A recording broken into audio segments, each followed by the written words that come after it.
Every time a franchise is brought to another region, it always seems like one or more pieces of companion content don't make the cut. PSO2, of course, is no exception to that rule. Examining some of those cut elements is all part of that goal here, providing you, the viewer, with a richer PSO2 experience. My name's Zeo, and I'll be your lore keeper. So tell me, do you know who this girl is? No? Okay, well, how about her? Maybe you've seen her before? That one Phantasy Star phone game that did make it over here, perhaps? So I'm sure you've seen a few of these outfits in AC scratches on the global servers, and I'm sure you're curious as to their origins. These are called Weaponoids. They're from Phantasy Star Online 2S, a phone game and companion app for PSO2 in Japan. PSO2S hit the Japanese market in spring of 2014 for iOS and Android devices.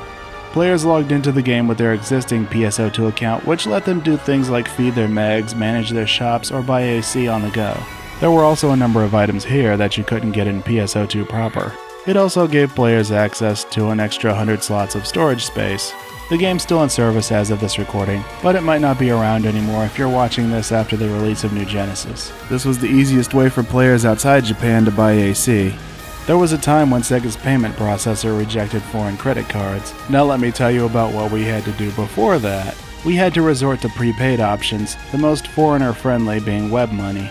So if we wanted AC, we either needed a friend in Japan to hook us up, or we had to use a middleman like PlayAsia or Pseudocorp. Not only were we at the mercy of the exchange rate, but also the obscene markup these services charged. PSO2 went live in July of 2012. The exchange rate at the time was around 80 yen to the US dollar. The last time it got that low was sometime in the mid-90s. So with that exchange rate, coupled with the middleman markup, 3000 AC was just over 40 US dollars. The importer struggle was very real. The original concept for PSO2S was a modified port of the PC version, but that idea was ultimately scrapped. Story-wise, PSO2S takes place in the same universe as PSO2 proper, but isn't part of the main story.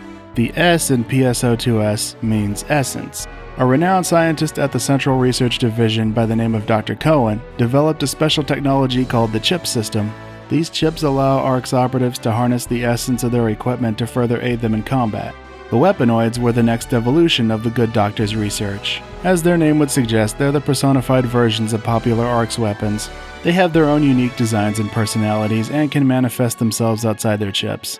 They aren't the most photon efficient though. The manifestation process required a substantial amount of photons.